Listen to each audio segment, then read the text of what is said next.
Sa buhay po natin, may kanya-kanya tayong future kasi. Pero ang future natin, magdidetermine kung ano tayo ngayon. Lagi kong sinasabi sa inyo, yung kahapon natin is our past. Yung today natin is our reality. It is our present. Yun yung reality din. Nag-delete ko ano ngayon. And then yung bukas natin, it is our future. But our future depends on what we have or what we do in our present. At yung past natin, hindi na natin yan pwedeng balikan. Hindi na natin pwedeng puntahan muli yung ating past. Ano ang dapat natin gawin? Itama natin yan sa ating present. May pagkakamali man tayo sa ating past, we need to do it correctly in our present para sa ganun. Kung gusto natin maganda yung ating future sa ating present, itama natin yung pagkakamali natin doon sa ating past. Pero walang mangyayaring maganda sa ating future kung hindi natin itatama ngayon sa ating present o sa reality natin yung gusto nating mangyari doon sa future natin. So, pag-aralan natin, change your future o our future with faith. Kaya pala natin yan eh. Kaya pala nating ilapit ang sarili natin sa ating Panginoon para ang Panginoon baguhin niya ang future natin sa pamamagitan ng pananampalataya at pananalig natin sa ating Panginoon. Kasi ang pangako ng Lord sa atin, ang ibinigay na pangako ng Panginoon sa atin, hindi niya tayo mababayaan at iiwan. At ang pangako niya, sabi ng Jeremiah 29 verse 12, I have a plans for you, plans to prosper you, not to harm you, plans to give you hope and a good future. Yun yung plano ng Lord sa atin, to have a good future. Pero hindi tayo makakapunta doon sa good future natin if hindi natin yan pagdidesisyonan ngayong present reality natin.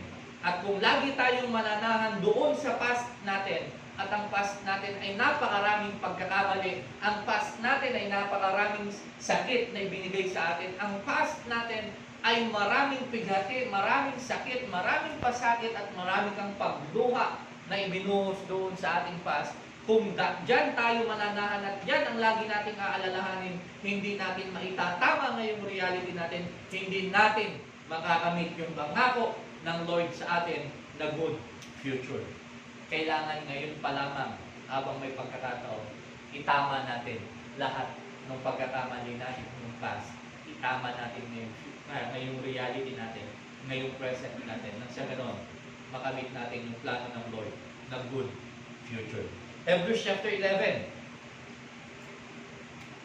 verse 31.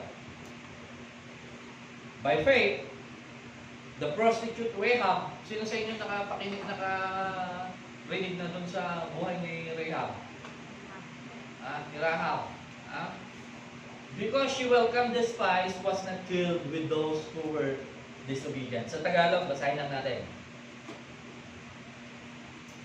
Dahil sa pananampalataya sa Diyos, si Rahab, ang babaeng may maruming pamumuhay, ang babaeng may maruming pamumuhay si Rahab. Kasi sa ibang translation, si Rahab, ang sabi doon, ang babaeng nagbebenta ng panandaliang aliw, ay hindi napahamak na kasama ng mga ayaw pasakop sa Diyos, sapagkat malugod niyang pinatuloy ang mga espiyang Israelita. So bakit siya na-spare o bakit siya hindi napahamak o naipasama doon sa mga napahamak? Bakit kaya? Despite of her lifestyle o despite of her yung kanyang kinalakihan, kinaugalian at kinagawian, still hindi siya napahamak. Hindi siya pinabayaan ng Lord. Bakit?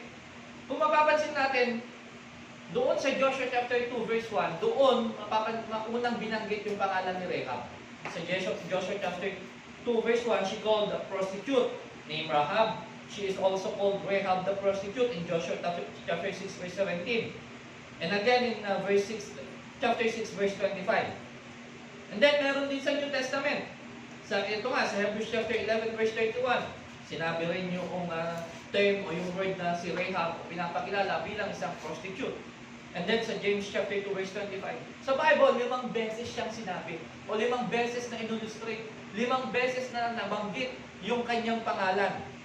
Pansinin natin, kung papansinin natin, doon sa Old Testament, no, before kay Rahab, before kay Rahab, andyan na una sa kanya, sino? Si Abraham. Ano ang trabaho ni Abraham? He was a herdsman. David was a shepherd. Nehemiah was a cupbearer. Isaiah was a prophet. Peter was a fisherman. Herod was a king. Esther was a queen. Matthew was a tax collector. Caiaphas was a high priest. Joseph was a carpenter. Paul was a tent maker. Lydia was a seller of purple cloth. And then, ang pagkakaiba, o siguro ang malaking pagkakaiba, o pinaka-stranger sa kanila, o malaki ang kakaibahan, is si Rahab. Doon sa kanilang mga occupation that time.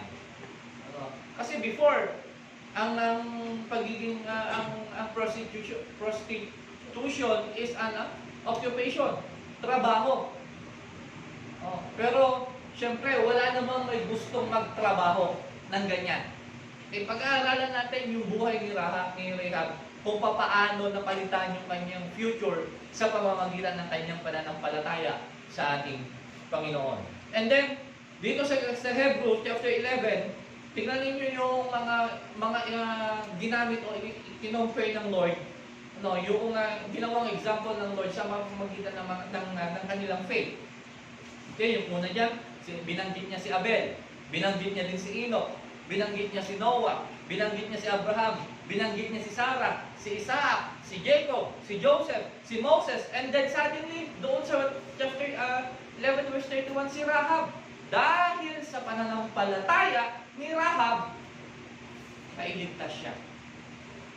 Pansinin ninyo yung comparison, Parang syempre, parang siguro sa iba iisipin bakit ang dami-dami, bakit inilagay doon si Rahab sa linya noong mga great man of God. Bakit doon siya napasama? Mga ganon. Maliwanag dito, sabi niya, the Bible makes no bones about Rahab's occupation and makes no attempt to cover it up. Hindi kinukonsinte ng Bible yung occupation ni Rahab as a prostitute. O hindi niya ipinangangalandakan na ito ay pinagtatakpan. Okay? Gustong ipakita dito na we need to imagine Rahab had given up any hope of ever turning her life around.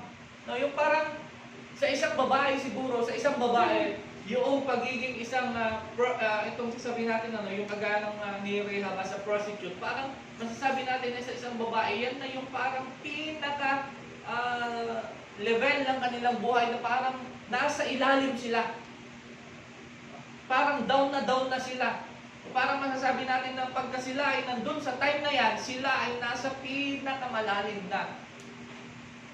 Napahirap o paghihirap o kalagayan ng kanilang buhay, yung pinakamahirap na kalagayan ng kanilang buhay. Lalong-lalo na sa pakiramdam nila. Walang babae na gustong maging ganito ang pamumuhay. Walang babae na ganyan ang gusto pamumuhay. Okay? So hindi yan, sabi niya, imagine na Rahab had given up any hope of ever turning her life around. But God had other ideas. Pero ang Diyos may ibang plano At ang Diyos may ibang pamamaraan. Kaya nga walang tinatangi ang ating Panginoon. He can turn shame into glory. In one shining moment of redemption. Walang itinatangi ang Diyos na kahit anong o sinong tao, anuman ang kalagayan, anuman ang pinagdadaanan, anuman yung kanyang nagawang kasalanan, o anumang uri ng buhay meron siya, kung tatanggapin niya ang Diyos sa kanyang buhay, mananampalataya, maniniwala, at taos-puso niyang tatanggapin sa kanyang puso, sa kanyang buhay ang ating Panginoon, God can turn his or her shame into glory. Yung ating pinakamababang antas ng pagkatao, pwedeng baguhin ng Diyos at iangat niya tayo doon sa pinakamataas na antas ng ating pagkatao na plano ng Diyos sa atin. Anong sabi ng Psalms chapter 30 verse 11? You have turned my mourning into dancing.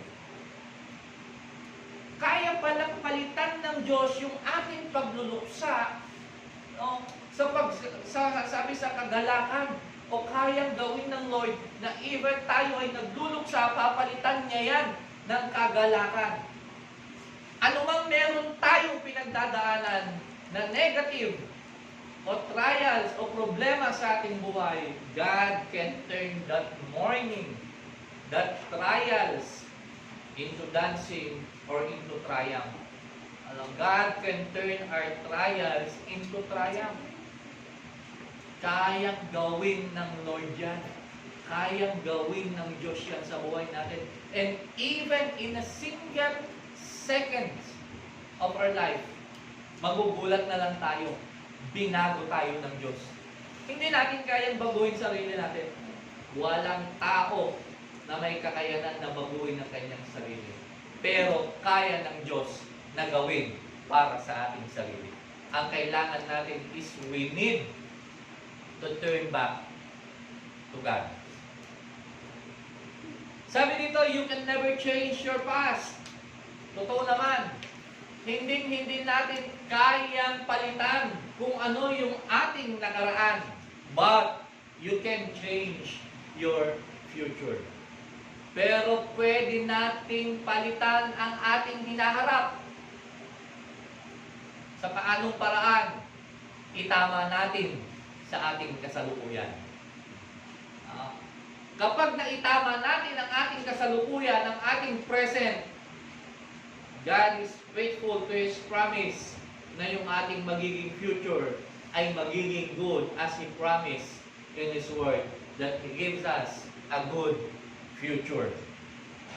Kung yan ang plano ng Lord sa atin, so napakahalaga na ngayon pa lamang in this time, in our reality, in our present time, we need to change the past, or we need to change to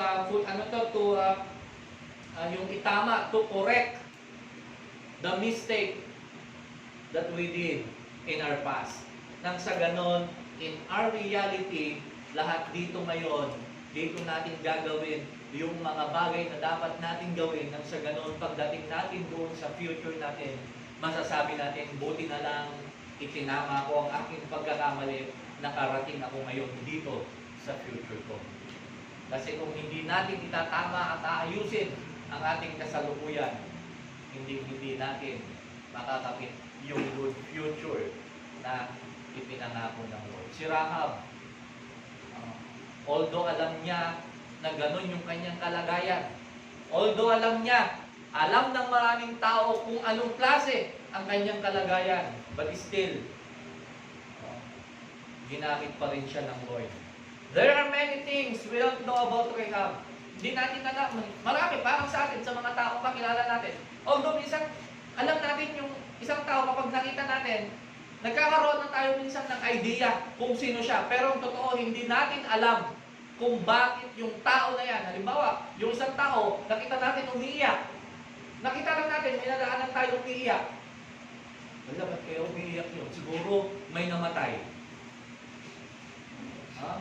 Siguro iniwan ng boyfriend. Yun na yung mga naglalaro eh. Diba? Siguro may malaking problema. Siguro pinagalitan ng nanay. Siguro nahuli siya ng tatay na laging nakikipagkita doon sa kanyang boyfriend, doon sa may ilalim ng puno ng mangga. Kung kita mo, kabisado pa, di ba? Kabisado ba nakakita?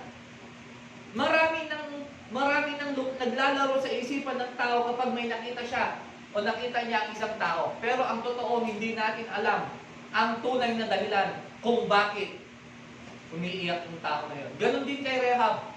Hindi natin alam. And even the Bible, hindi naman na-discuss o na-explain kung bakit siya naging prostitute.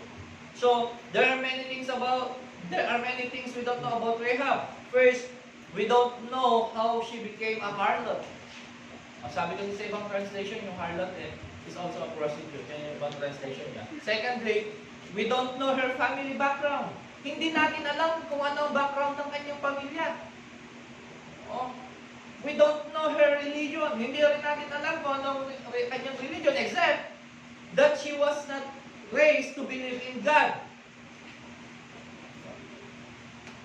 Kasi, doon sa lugar nila, bawal sumamba sa ating Panginoong Diyos. Ang sinasamba nila ay ang gawa ng kamay. Ang mga ribulto. Ang gawa ng tao. So, hindi natin bakit kaya, maraming magiging question, bakit kaya? Kaya nga sa lahat ng tao, lahat ng nangyayari o pinagdaraanan ng isang tao, meron niyang dahilan. Maalala ninyo yung isang topic natin dito, no? Na lahat ng bakit natin ay mayroong dahil. Diba? Sa lahat ng bakit natin, may dahil.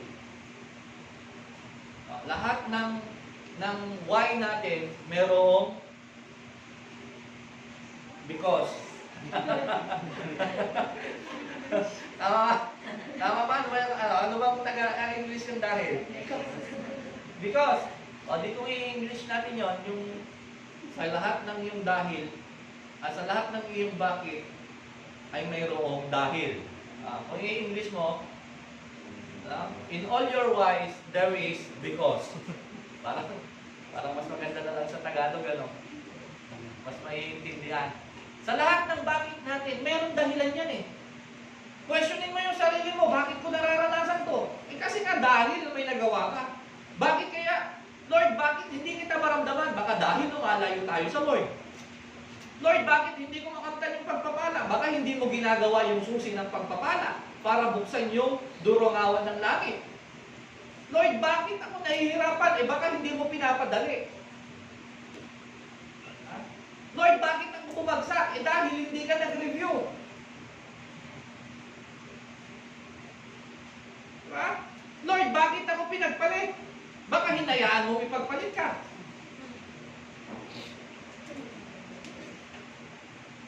Lord, bakit ako iniwan? Baka dahil hindi ka sumama. O, di ba?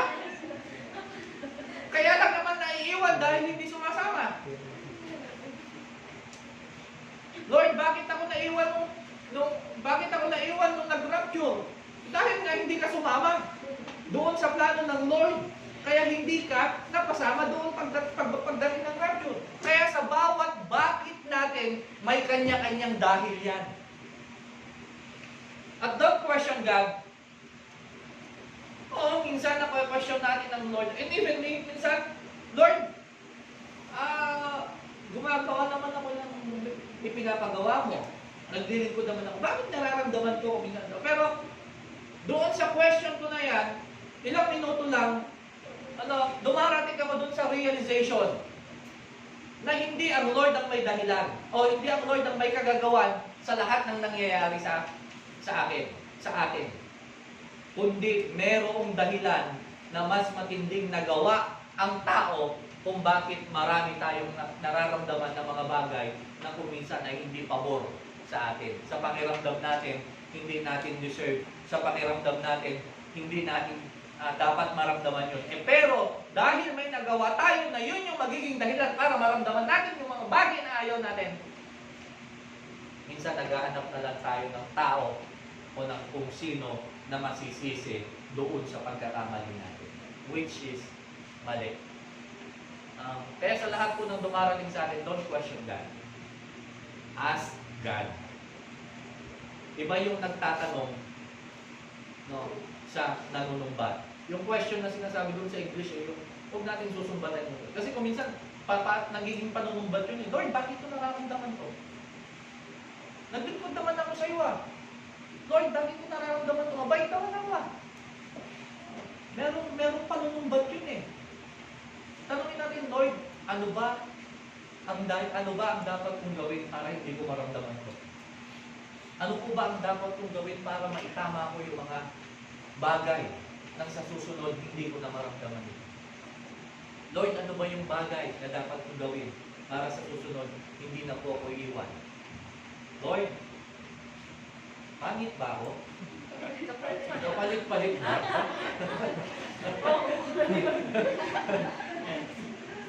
Pag sinabi ng Lord, oo.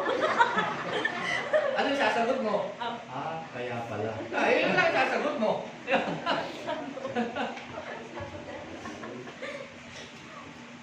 Pangapa, we don't know if she was hungering for a better life when the two spies came to her home. Kaya kasi nailigtas ang ating itong si Rehab. Dahil doon sa dalawang espiya. Doon sa Joshua chapter 2, verse 1, o yung chapter 2 na yun, nawababasa natin doon yung life ni Rehab. Kasi meron yung time na sabi ni Joshua, puntahan ninyo yung lugar ng Jericho. Saan yung lugar ng Jericho? Doon sa Santa Luciana, doon si Jericho.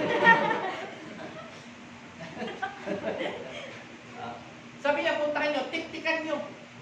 So nagpadala siya ng dalawang spy. Kasi ipapasakop ni Yahweh sa mga Israelites, sa kanyang bayan, itong Jericho. Doon kayo tumuloy sa bahay ni Rehab na nagbebe na yung sabi na yung Rehab the prostitute, sabi niya, doon kayo tumuloy. Okay. So nabalitaan ngayon nung mga namumuno doon sa Jericho na may dalawang espiya na pumunta doon sa bahay ni Rehab. Tinanong nila, nasan yung dalawang lalaking pumunta sa'yo? Palabasin mo, mga espiya yan. Ano ang sabi ni Rehab? Wala dito. Oo, pumunta sila dito kanina. Pero umalis na. Pero kung hahabulin ninyo, maaabutan pa ninyo. Pero ang totoo, nandun sa taas ng bahay niya. Itinago niya. Maaaring kinausap na ng Lord itong si Rehab before pa. Pansinin niyo? Before pa na dumating yung dalawang espiya, nung ibinilin sa kanila, itong dalawang espiya, nung binilin sa kanila, bago pa lang pumunta, ang sinabi, doon na kayo tumuloy sa bahay ni Rehab. So, nung dumating doon, anong sabi? Alam ko mga lingkod kayo o ipinadala kayo ng Diyos dito. Sabi ni Rehab. Kaya pinagtakpan niya, itinago niya. Ngayon, nagkwento siya. Sinabi, alam ko na pinadala kayo ng Diyos dito para sakupin itong lugar namin. Pero kung maaari, huwag niyong hahayaan na madamay kami. Ako at ang aking sambayanan. Ako at ang aking pamilya.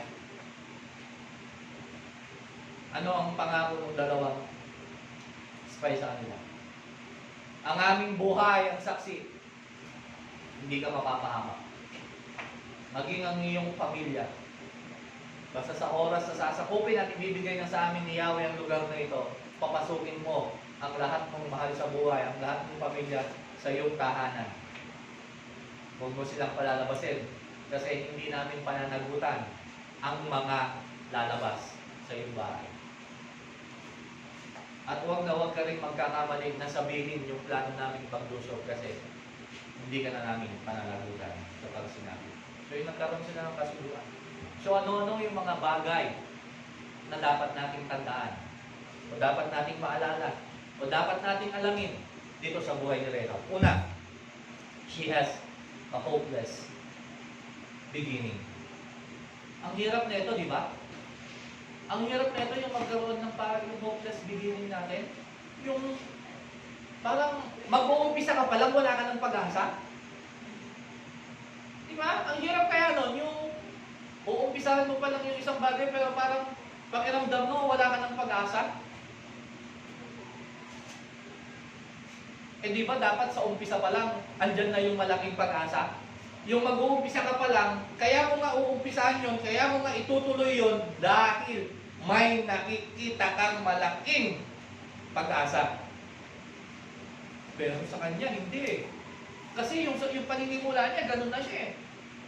Yung buhay niya, ganun na. Kilala siya dun sa kanilang komunidad na isang sabi ng translation, isang babaeng marumi. Yung ibang translation, isang babaeng nagbebenta ng aliw, sa iba naman. So kilala sila. Pati ba't ganyan ang mga tao? Saan nakikilala? Yung tinatawag na bansag. Diba? Doon nakikilala yung tao pagka halimbawa may nagtanong. kilala niyo ba yung taong ganito? Ay, doon yan, sa lugar na yan. Ipagtanong mo doon kay Aling Petrang magtitilapya. Alam niya yan, kilala niya. O doon kay Bang Pedrong magtataho. Alam nila yan. Ay, doon kay Aling Pining, sabi niya na mangungutang. Alam niya. Yan yung mga nagiging bansag di ba? Doon kay Aling Petra na chismosa, sabi niya, itanong mo. Diyan nakikilala karamihan ang mga tao. Doon sa mga hindi magagandang bagay o katangian na meron tayo. Bakit kaya? Wala ba kaya tayong magandang katangian na makita man lang ang mga tao sa atin? O tayo, wala man lang ba tayong makitang magagandang bagay sa mga taong nakapaligid sa atin? O huwag nating hayaan na tayo mismo mag-i-illustrate doon sa mga tao na nakapaligid sa atin in their negative. Kasi merong mga mabubuting bagay ang taong yan. Tama nga yung kasabihan sa isang puting bagay, isang puting damit, isang maliit na tinta, isang patak na tinta ng kulay itim, ang mapapansin yung kulay itim. Doon may focus. Pero yung malawak na puti,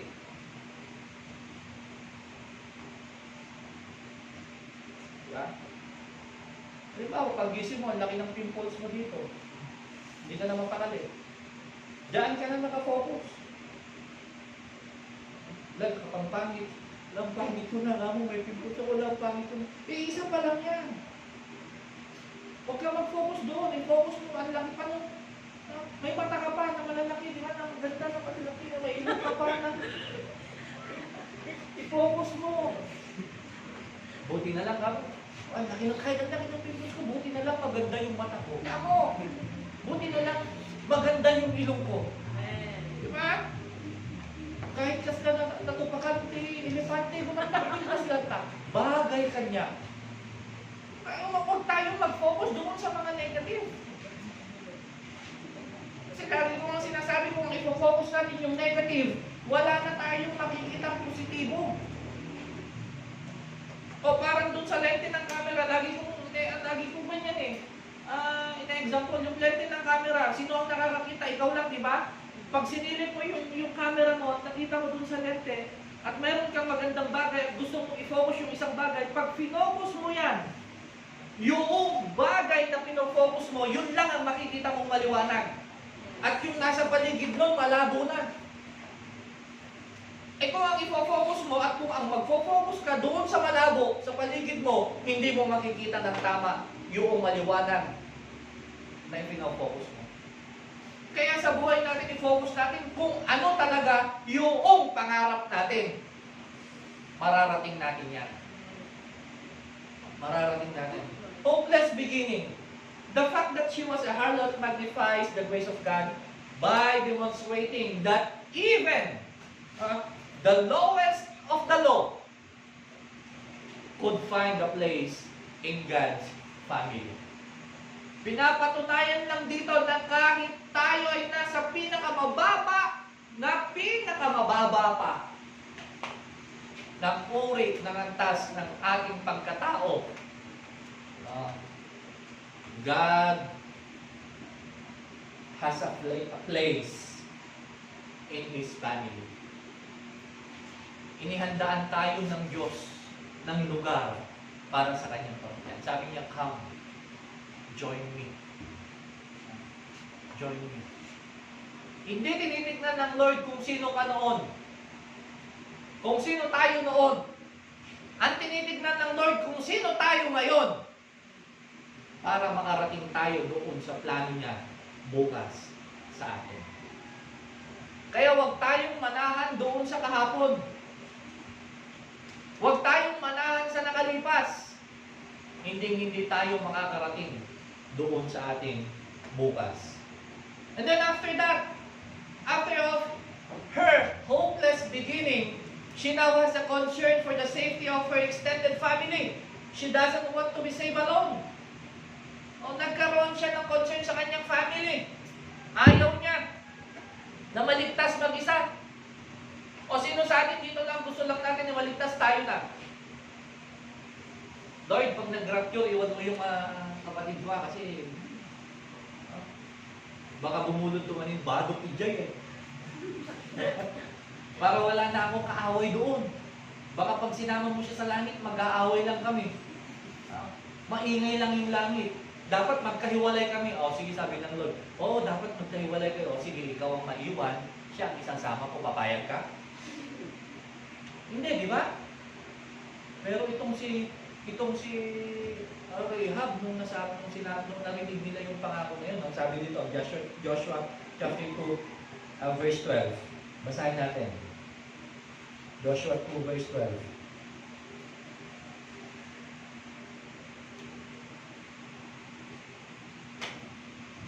Kaya ngayon ipangako ninyo sa ngalan ni Yahweh na hindi ninyo gagawin o gagawan ng masama ang aking sambahayan. Alang-alang sa pagtulong kong ito sa inyo, bigyan ninyo ako ng isang katibayan. Ililigtas nga ninyo ang aking ama't ina, ang aking mga kapatid, at kanilang mga pamilya, katibayang hindi ninyo kami hahayaang mapatay. O, tignan ninyo yung concern niya. Tignan ninyo yung concern niya. Hindi na lang dahil sa kanya. Siguro, dahil sa, pansinin natin, yung kung doon sa reality, kung i-visualize natin, yung klase ng pamumuhay, at klase ng trabaho na meron siya, talagang huhusgahan siya ng kanyang pamilya eh. No, meron sa family na manghuhusga sa kanya eh. Pero tingnan niyo yung sabi niya, wag lang ako, wag yung gagawan din ng pangako niyo sa akin na hindi na yung aking buong pamilya, yung aking ama't ina, yung aking mga kamag-anak at yung pamilya nila. Huwag niyo rin hayaan na mapahamak. Bigyan niyo ako ng katibayan, bigyan niyo ako ng assurance. Ano yung assurance na binigay ito? Ang sabi doon sa verse 14, sinabi sa kanya ng mga espiya, ang buhay namin ng garantiya sa buhay ninyo. Huwag mo lang ipagsasabi ang pakay namin dito. Ipinapangako namin walang masamang mangyayari sa inyo kapag ibinigay na sa amin ni Yahweh ang lupain ito. Nakakabit sa pader ng lungsod ang bahay ni Rahab. Kaya buhat sa kanyang bintana, inihugos niya sa labas ng lungsod ang dalawang espiya. Ngunit bago sila umalis, sila'y pinagbilinan niya ng ganito. Pumunta muna kayo sa kaburulan at magtayo ng Tago kayo roon ng 3 araw upang hindi kayo makita ng mga tauhan ng hari. Kapag nakabalik na sila sa lungsod, saka na kayo lumakad. Sinabi naman sa kanya ng dalawa, tuto pa rin namin ang mga pangako, alang-alang sa iyo. Kailangan gawin mo ito. So merong kailangan gawin. Ano yung kailangan gawin? Pagbalik namin para sa kupin ng lungsod ninyo, ilawit mo ang pulang lubid na ito sa bahay. Ang iyong lubid na ito sa bintana ng aming bababaan. Tipunin mo sa iyong bahay ang iyong ama't ina, ang iyong mga kapatid, at ang buong angkan ng iyong ama. Hindi kami mananagot kung may lumabas sa bahay at mapatay. Ngunit pananagutan namin kapag nasaktan ang sinumang nasa loob ng bahay. Ngayon yun, yung pangako. Basta walang lalabas ang bahay nyo, walang mamamatay. O di, parang quarantine na rin, di ba? So may quarantine din doon. Ay, huwag kayong lalabas ng bahay, walang mapapahamak. Ang Pilipino. Nung pumutok yung bulkan, sabi niya, lumabas na kayo ng bahay. Pagka nagkakabahay, yung bumabagyo, yung mga malalapit doon sa gilid ng ilog, yung malapit ng abutin ng bahay, umalis na kayo, lumikas na kayo, ayaw lumabas ng bahay. Nung nagka-COVID, huwag kayong lalabas ng bahay, labas ng bahay. O diba? Saan lulugar na yon ang tao? Kaya nga sabi dito, pananagutan namin kapag may namatay na nasa loob ng tahanan mo, pero hindi namin pananagutan yung makalalabas. Lalo na kung Pilipino siguro to. Yung pinagsabihan, ang Pilipino, bawal lumabas. Lumabas pa rin. Ang sabi, Pilipino, bawal sumilip.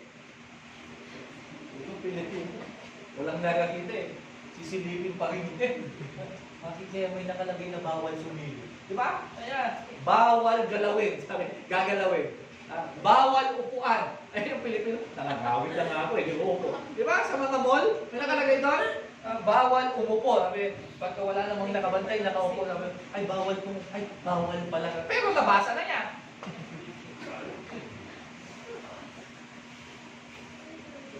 Mag-ingat sa aso, sabi pa doon, nangangagat. Anong gagawin ng tao? Aasarin yung aso. Di ba? Tapos pagka humabol naman yung aso, sisigaw-sigaw, lalan! O pag nakagat, sino na? Magagalit na, mag-aaway-aaway na lang. May babala na nga nakalagay doon. May babala na nga. Mag-ingat, maraming aso. Asar talaga ang Pilipino. Asar talaga ang Pilipino eh. Kaya kung minsan, okay, magkaroon tayo ng concern sa ating family. Pangalawa, na dapat nating tandaan. A remarkable deliverance. Ito yung napakaganda. From prostitute, the spies agreed to spare her family in the coming of attack on Jericho if she tied a scarlet cord to her window. Ayun yung sabi, ilabas mo lang. Ilabas mo yung lubid na pula sa iyong bintana. And then, walang mapapahamak sa iyong pamilya hanggat nasa loob sila. As soon as the spies left, Rahab tied the scarlet cord in the window so everyone could see it. At nung umalis na yung mga spy, anong ginawa ni Rahab? Talagang dagli-dagli siyang naglabas ng lubid na pula. Itinali niya dun sa bintana para makita na kaagad. But, hindi alam ni Rahab, she had no idea when the attack would come. Hindi niya alam kung kailan pa darating. Kaalis pa lang eh. Kaalis pa lang. At ang bilin ni Rahab, sabi niya, magtago muna kayo, 3 araw. No, para hindi kayo maabutan o hindi kayo makita nung tauhan ng mga hari. So, ibig sabihin, yung 3 days na yon, hindi pa doon babalik. Pero si Rahab, pag-alis nung mga espiya, ginawa niya na yung ibinilin sa kanya. Hindi ito Pilipino. Di ba? Hindi ito Pilipino. Kasi ang Pilipino, pag may binilin, adayo pa yun. Nabayad pa yan.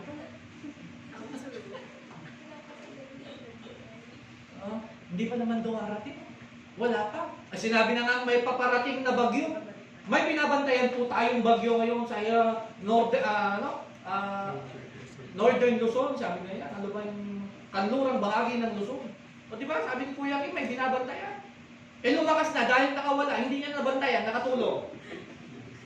O dumating yung bagyo ngayon. Sinabi na nga may bagyo nung lumakas na yung ulan, yung lumakas na. Asan? Lalilipad na yung bubong at saka aakyat ngayon, magpupupukpuk doon. Magpupupukpuk.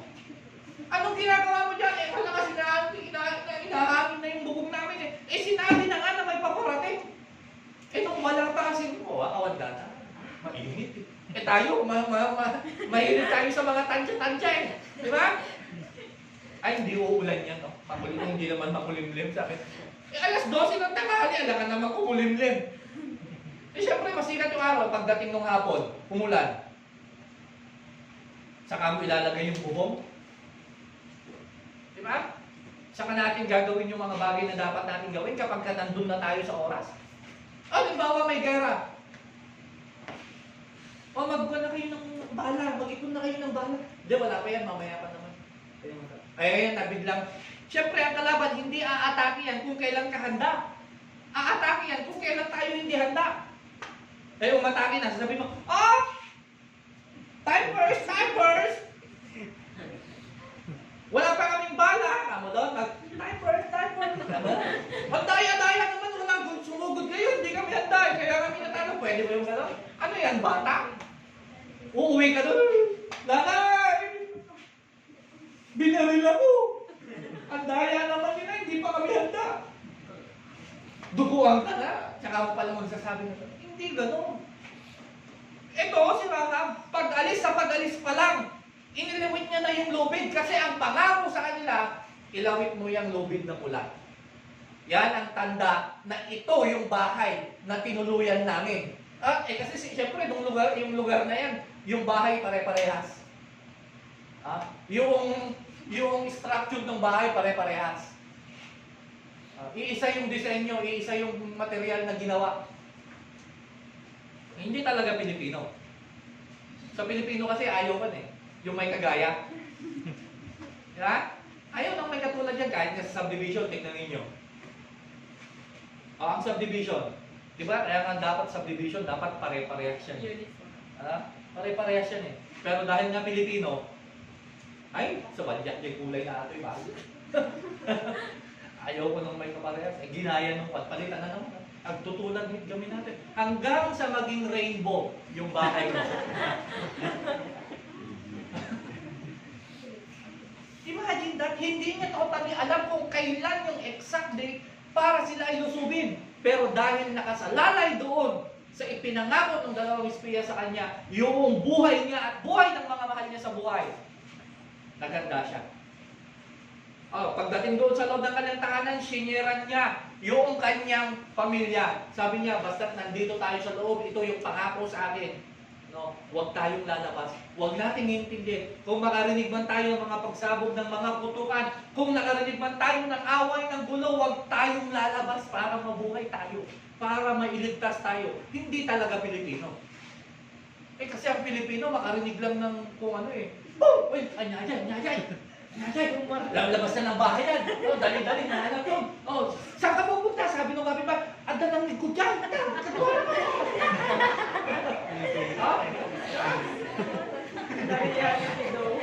Dalawa tayo. Ay, talaga, gulay-gulay. Hanggang sa yung isuot niya, pangkis pa yung tsinelas. Nakagulo. Tapos pagdating doon sa bahay, istorya, bida na siya. Uy, alam niyo, ganito, may nangyari na din yan. Ganito doon, nag-away. Bidang-bida na. Tapos yung pinagkwentuhan, ganun din, pagdating sa bahay. Nanay, alam niyo, may ganito pa na nangyari doon sa kanya. Apay na bang kanya? Di baga ng kanya. Wala naman pala siya doon sa lugar kung makapagkwento. Pansinin ninyo, naalala ko doon sa Korea, pag kami nag-aaway dyan, walang nag-aaway na walang mga Koreanong napunta na gano'n, na nakikipag-posyoso, chismisa, ano nangyari? Walang gano'n. Yung mga Koreano nag-aaway, pag may nag-aaway, bahala kayo sa buhay ko, kakain lang. Pag may nakita ka na nakikisyoso, Pilipino.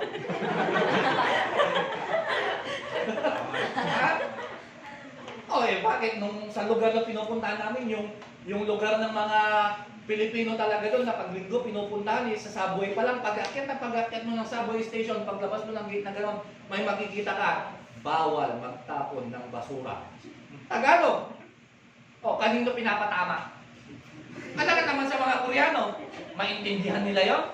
Di ba dapat sa Pilipino yun? Kasi naintindihan na ang Pilipino Bawal magtapon ng basura. Ibig sabihin, madaming mga Pilipino ang nagtatapon ng basura. Ano yun? Para sa mga Hapon? Maintindihan ba ng Hapon yun? Mga Indian? Mga Vietnamese? Taiwanese? Maintindihan ba nila mga Korean? Hindi. Pilipino kasi Tagalog. Yung nakasulat. Kulang na lang sabihin, ikaw Pilipino, huwag kang magtapon ng basura. Yung ba? Paghandaan natin. Ang sabi ng Lord, nalalapit na ang aking pagbabalik. Nabayagpay, katagal lang sinasabi. Ang dami ko ng pastor napakinggan. Bago pa akong born again. Bago pa akong born again. Anong 1999, nasasabi ko lang, mag-ingat kayo! Sundin na natin ang Panginoon. Malapit na ang kanyang pagbabalik. Ilang dekada na yung wala pa naman ang Lord Kailangan naman sabi ko, matagal pa, okay. Banjing muna, matagal pa naman ang Lord. Pag bigla, sabi ng Bible, ang pagdating ng Panginoon parang magnanakaw na kung kailan hindi tayo handa, saka dumarating. O saka darating. Tsaka wala namang magnanakaw kasi na nagpapaalam. Walang magnanakaw na magte-text sa'yo. Punta ako sa bahay nyo huwag mong sara yung pinto. Magnanakaw ako. Re-replyan mo, noted. Kamot? Hindi. Pagka ganun, paghahandaan mo na, hindi ka talaga matutulog. May hawak ka pang badang. Na asawa ni Badong.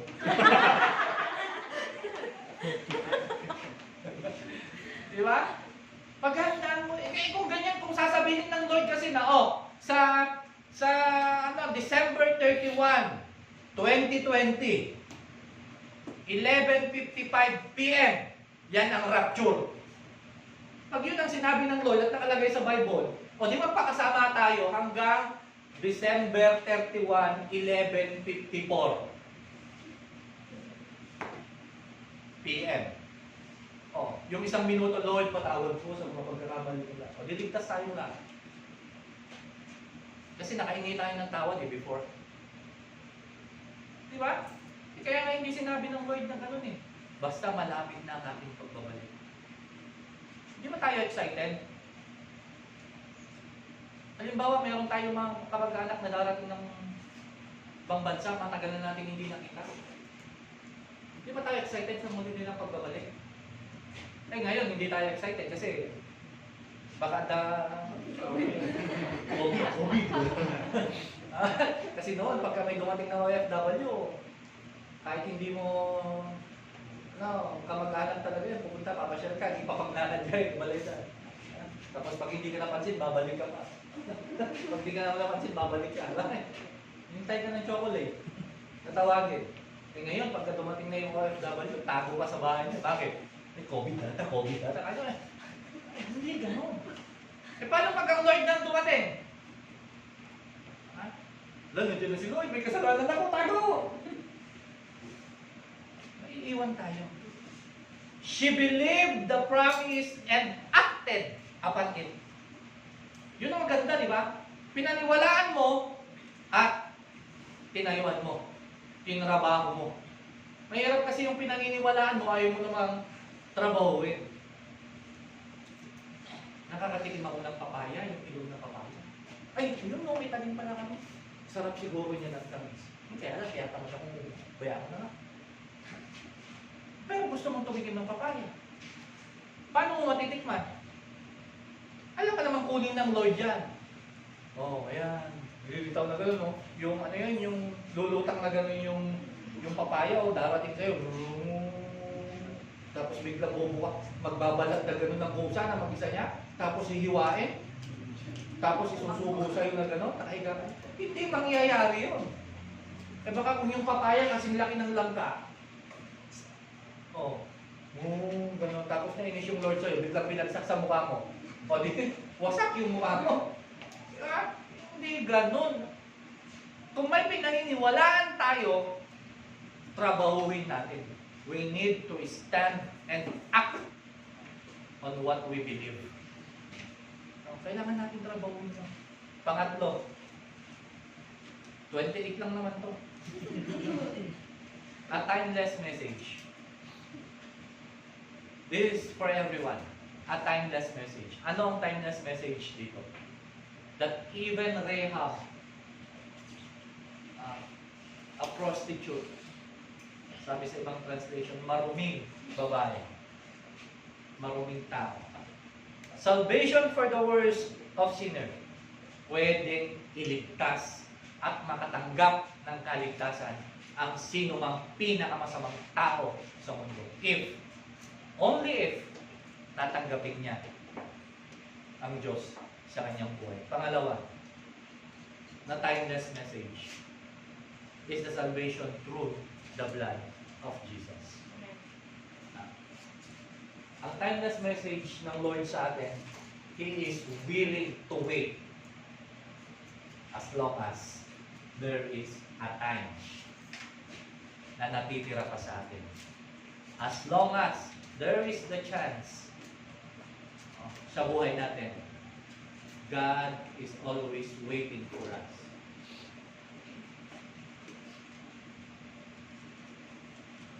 Bagamat malayo tayo, bagamat napapalayo tayo, hindi tayo pinapabayaan ng Lord. God's always watching us from a distance. Nandiyan lang siya, tinitingnan niya tayo. Inaantay niya kung kailan tayo babalik. Just like the prodigal son. Inaantay tayo nung ama na bumalik patungo sa kanya. At once na bumalik tayo, No? Yung tatay natin, tatakbong palapit sa atin, sa kanya tayo yayakapin. Welcome. Ang anak kong ito ay wala na, ngunit muling bumalik. Ang anak kong ito ay patay na, ngunit muling nabuhay. Magalak tayo. Magkaroon tayo ng kagalakan. Dahil ang aking anak na nawala ay muling nasumpungan.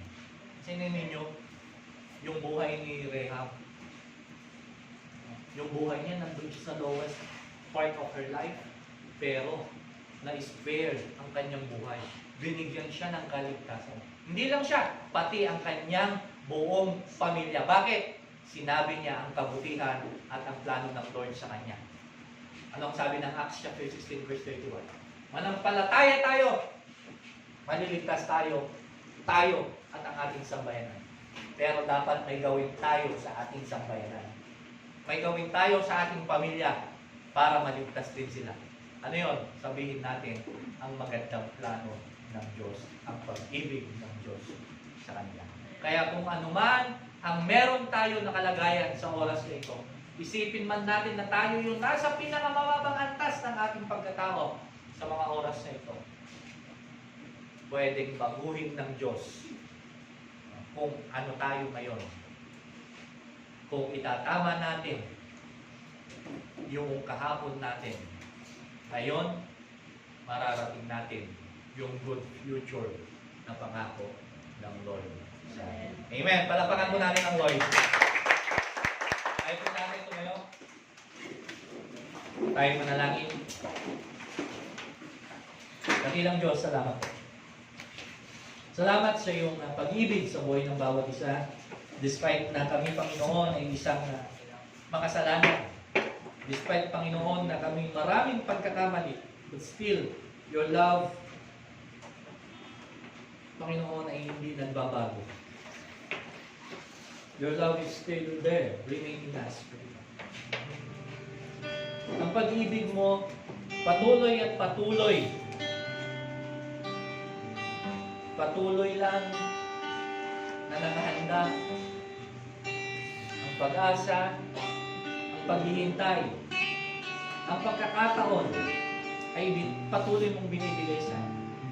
So Lord, right now, anumang bigat meron kami,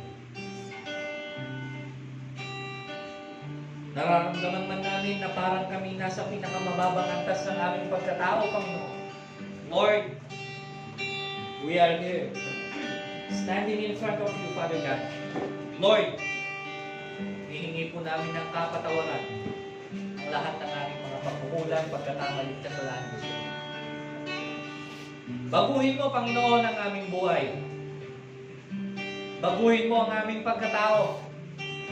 Mula sa aming isipan, sa aming pananalita, sa aming puso, sa aming mga nakikita, naririnig, at higit sa lahat sa aming mga ginagawa. Lord, baguhin mo ang takbo ng aming buhay. Sa oras na ito, Panginoon, itinitiwala namin sa iyo ang aming buhay. Let your will be done in our life, Father God. Lord, ang plano mo sa amin, magkaroon kami ng magandang buhay, magandang bukas, masaganang buhay, Panginoon. Ngunit hindi namin mararating ang plano mong iyan para sa amin kung hindi namin itatama ang mga pagkakamali namin kahapon at hindi namin iaayos ngayon. Hindi kami magkakaroon ng magandang buhay bukas. Kaya sa oras na ito, Panginoon, anumang pagkakamali namin kahapon, anumang mga bagay na hindi magandang pinagdaanan namin kahapon, sa oras na ito, Panginoon, tulungan mo po kami na itama ang mga bagay na dapat namin itama sa oras na ito. Nang sa ganun, Panginoon, ang aming bukas ay magkaroon ng magandang hinaharap. Matupad ang magandang plano. Salamat po, Diyos, sa maraming. Lord, ang aking mga kapatid na naririto, touch their life. Touch their heart. From head to foot, Father God, be the center of their life. Ikaw lamang, Panginoon, ang may taas. madakila, mapapurihan. In Jesus' mighty name we pray. Amen and amen. God bless. God bless.